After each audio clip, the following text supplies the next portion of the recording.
Tetapi untuk binatang, saya tidak lihat Tuhan menciptakan dogi-doginya dengan ada rohnya. Mungkin tadi ada salah sedikit, kepleset atau gimana ya, Pak? Ya, cuman itu aja sih masukan saya. Jadi di dalam pengkhotbah dikatakan manusia dan binatang sama-sama punya roh ya. Ya, di dalam pengkhotbah itu dikatakan manusia dan binatang sama-sama punya roh. Pengkhotbah berapa itu? Pengkhotbah 7 ya. Atau Di pengkhotbah Kejadian, 3 ayat 2. Kita lihat di Kejadian, kitab Kejadian. Bentar ya, pengkhotbah 3 ayat 19 ya. Pengkhotbah 3 ayat 19. Bisa ada yang tampilkan pengkhotbah 3, dibacakan pengkhotbah 3 ayat 19.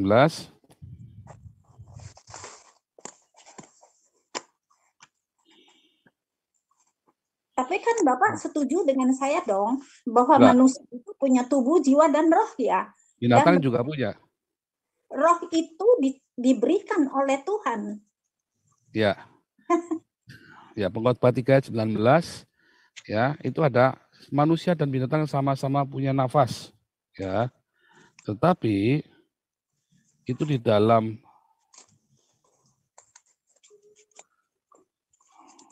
bahasa aslinya itu sama-sama punya ruah. Pengkhotbah 3 ayat 19 ya.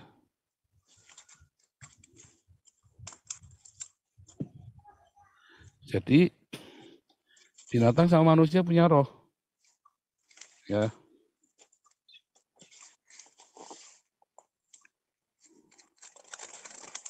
Itu ya, sama-sama punya roh. Bagaimana caranya? Dibaca dulu itu, Pak. Kenapa? Dibaca dulu itu tadi yang pastor bilang. Ya, pengkhotbah 3 ayat 19, ada yang bisa tolong bacakan? 3 ayat 19. Pengkhotbah 3 ayat 19. Karena nasib manusia adalah sama dengan nasib binatang. Nasib yang sama menimpa mereka. Sebagaimana yang satu mati, demikian juga yang lain. Kedua-duanya mempunyai napas yang sama. Dan manusia tak mempunyai kelebihan atas binatang karena segala sesuatu adalah sia-sia. Demikian, Pak.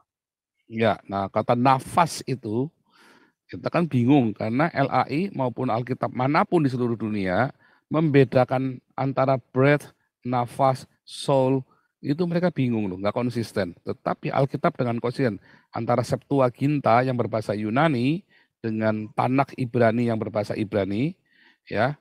Kalau udah bilang ruah pasti diterjemahkan pneuma. Kalau bilang soul jiwa, ya, suhe, ya, pasti dia akan terjemahkannya nefes. Nah, kalau bilang nefes pasti jadi suke, bahasa Ibrani, bahasa Yunani. Bahasa Ibraninya nefes, tapi itu pengkhotbah 3 ayat 19, bahasa aslinya dari ruah. Sehingga di dalam Septuaginta jadi pneuma. Apa namanya? Roh Kudus itu ya pneuma. Ya kan? Roh manusia itu juga pneuma. Nafas jiwa yang dihukum di neraka itu apa? Yang dihukum di neraka? Roh atau jiwa? Roh. Jiwa. Suhe. Karena dikatakan roh kembali kepada penciptanya. Roh kita kembali kepada pencipta loh. Tubuh kembali kepada debu.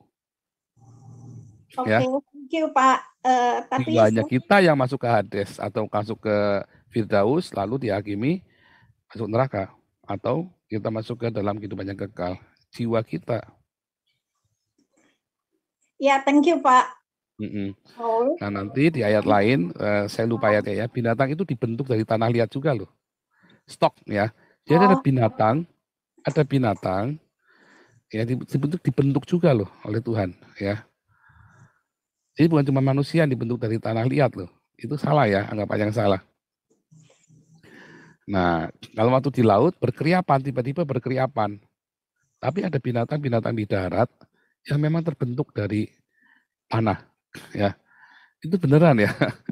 Jadi kenapa bisa terbentuk dari tanah? Nanti itu semua dari pelajaran kelas evangelis sebetulnya. Jadi promosi kelas saya. Kita ada pelajaran kelas evangelis dan apologetik. Itu semua tak ajarin semua satu-satu.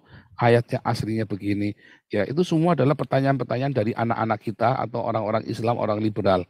Kemudian saya kumpulin satu. Nanti jadilah kelas evangelis dan apologetik.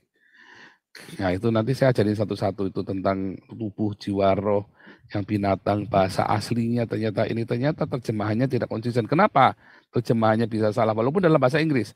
Karena selama tahun 300, dari tahun 380 sampai dengan hari ini terbentuk sebuah dogma. Kenapa saya bilang dari 380? Karena sejak tahun 380 orang tidak boleh baca Alkitab sendiri. Ya sejak zamannya Jerome, manusia tidak, orang-orang Kristen nggak boleh baca Alkitab sendiri, harus para imam, orang perempuan aja nggak boleh pegang loh.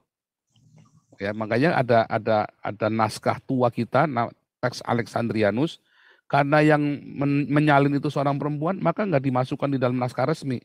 Padahal itu isinya akurat sekali. Alexandrianus itu. Nah, di dalam naskah Alexandrianus ini tertulis Markus 16 ayat 15 tadi.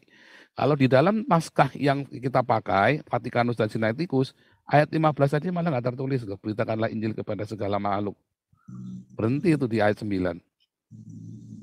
Ya, malah di Alexandrianus. Kenapa? Karena itu tadi ada dogma.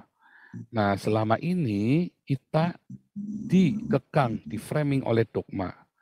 Dan orang-orang di framing oleh dogma ini kemudian akhirnya makin lama dogma, makin jauh. Jadi seharusnya kembali ke teks, makanya Pesyat tadi saya bilang, Pesyat. Nah, tahun 1200 ke tahun 300 udah jauh banget, 900 tahun saudara. Nah, si Ramban ini debat sama Uskup Dominikan, dia debat panjang lebar, si Uskup Dominan cerita dogma, Ramban cerita teks yang di Alkitab. Sebetulnya, kenapa orang Kristen susah menginjili orang Yahudi? Kenapa orang Yahudi susah jadi Kristen? Karena Anda membawa Trinitas. Saya tidak anti Trinitas ya. Saya dari gereja Trinitas dan saya bisa menjelaskan Trinitas dengan baik. Ya, tetapi ketika kita bicara dengan orang Yahudi, jangan pernah bawa Trinitas. Karena Trinitas itu berasal dari tradisi pagan. Orang Yahudi tidak percaya Trinitas. Kalau kita bawa Trinitas, orang Yahudi marah. Ya, dia bilang itu pagan. Nah, makanya saya bisa nginjili orang Yahudi, saya bisa menangkan orang Yahudi. Karena saya nggak selalu pesyat. Saya nggak urusan dengan dogma. Saya selalu ke pesyat. Kita objektif dengan pesyat.